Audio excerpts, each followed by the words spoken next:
关注甜蜜君，看剧更精彩。大家好，我是甜蜜君。本期给大家挖挖琉璃里你不容易发现的精彩细节。如果想要磕罗侯嫉妒的糖，一定要看到最后哦。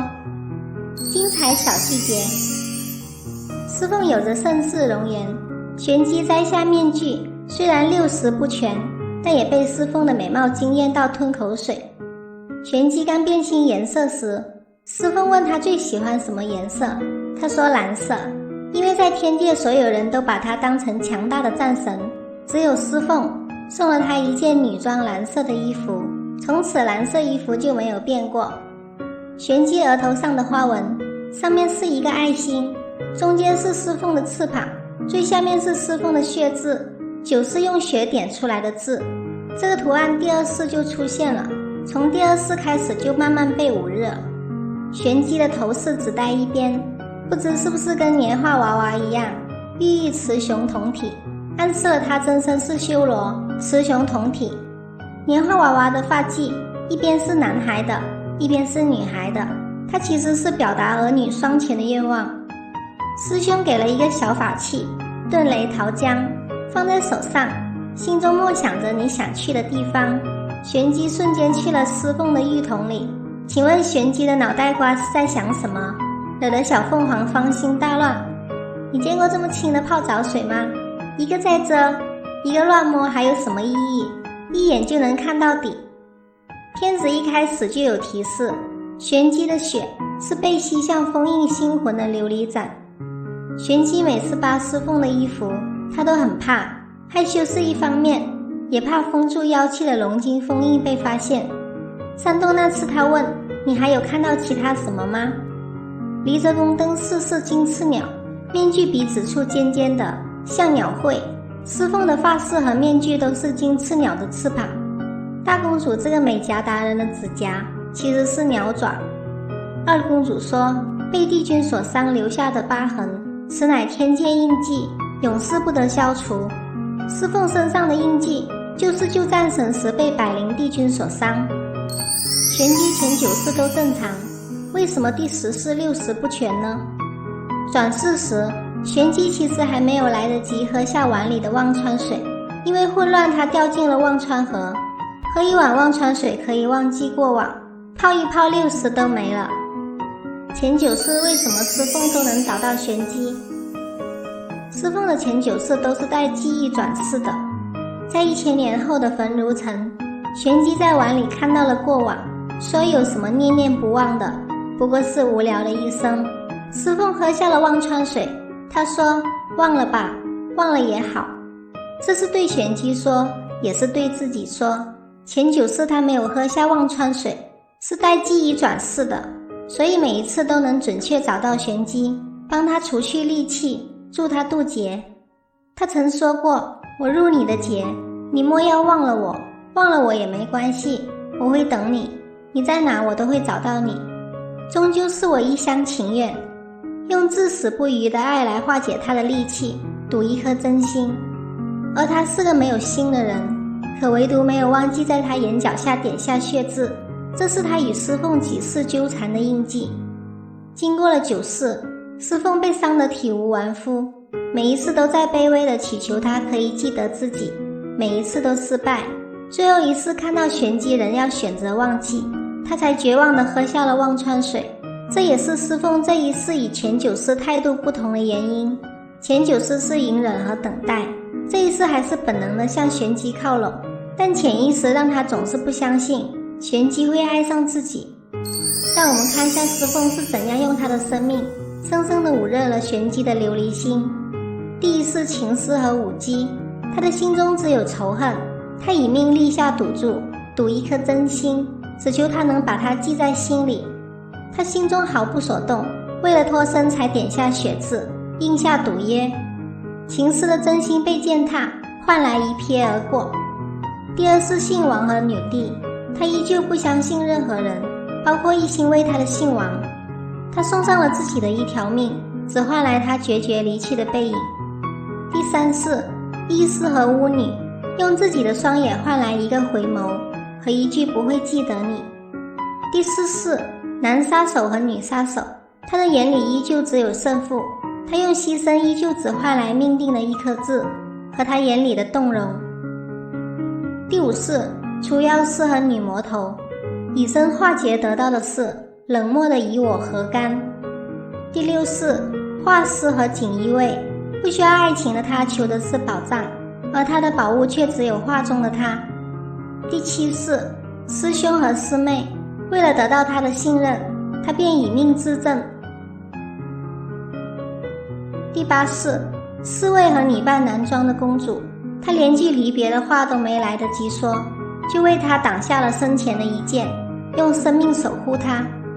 第九式，掌门和刺客，他想要求生，他便选择结束在他的刀下。玄机从第一式冷漠的离开，到终于愿意停留下来多看他一眼，从无动于衷看到他死去，到眼里的动容，他身上的戾气在一点点的消失。第九式转世时，他回头看到他有了不舍和眷恋。九世悲剧的师凤万念俱灰，却终于换来玄机的不离不弃，才有了第10世拼死相护师凤的玄机。情人咒怎么解？为什么后期玄机明明是喜欢师凤，情人咒却没有解开？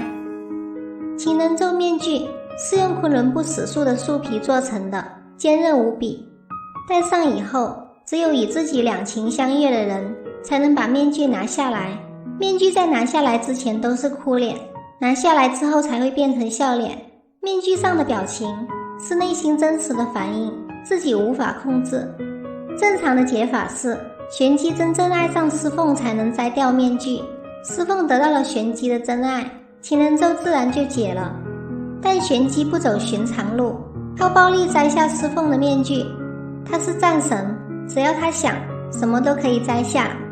师凤以为是玄机喜欢自己，所以才能摘掉面具，满心欢喜，结果发现根本不是这么回事。后期师凤的情人咒没有解，是因为他以为玄机不爱他，只是依赖他的陪伴。这个咒就是师凤自己的心结，也就是说，主动权其实在师凤手上，只要师凤不多想，不动情思，那情人咒即便没有解，也不会折磨他。同样是脑补，师凤只要有函授一半的自信，也不至于情人咒发作。后来两人把话说开了，师凤完全相信玄机真心爱他才会解开。像大公主一直认为师凤的娘是爱她的，她是自己骗自己，她的情人咒一直没有解开。所以解开情人咒有2个条件：两情相悦，且完全相信他是爱你的。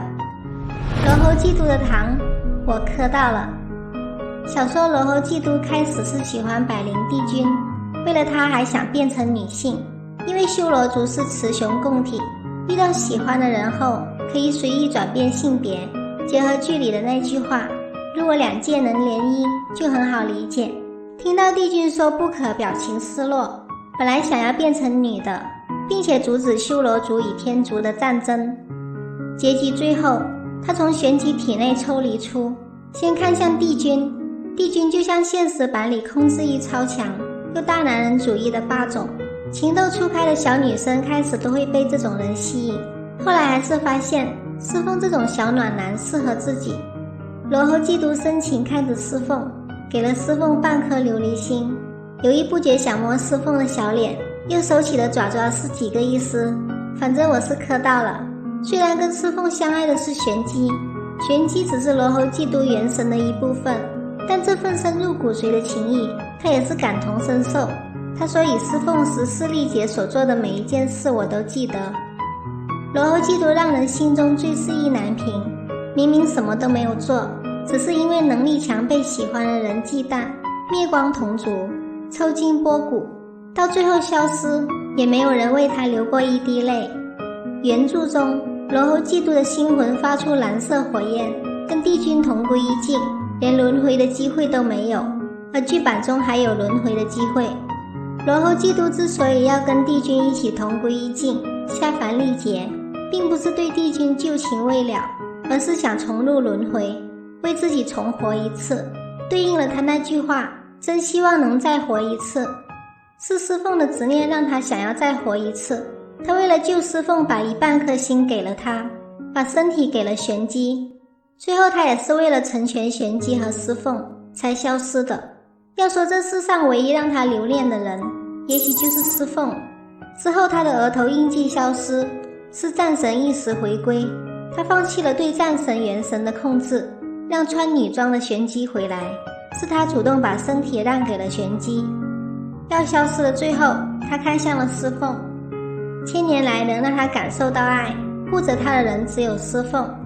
不管是天界的战神，十世的人间，还是罗侯嫉妒的身份，而且他在玄机的影响下，也爱上了司凤。有4个细节。第一个，做贴身妖奴，元朗嫉妒羞辱司凤，他一掌打伤了元朗，还说你敢伤他，我就要了你的命。第二个细节就是司凤要上天界，让帝君和他私下见面，来解决他们之间的恩怨。他对司凤说，你若没有命回来，我就杀上天去，把百灵的筋抽出来，为你织一面招魂幡。第3个细节，罗侯嫉妒看到司凤消失，2次流下了眼泪。他去接司凤时，为了哄司凤开心，用幻形术变成了战神的模样，说李司凤，你看玄机回来了。第4个细节就是最后罗侯嫉妒最终不忍心看着司凤消失，就分了半颗心救活了司凤。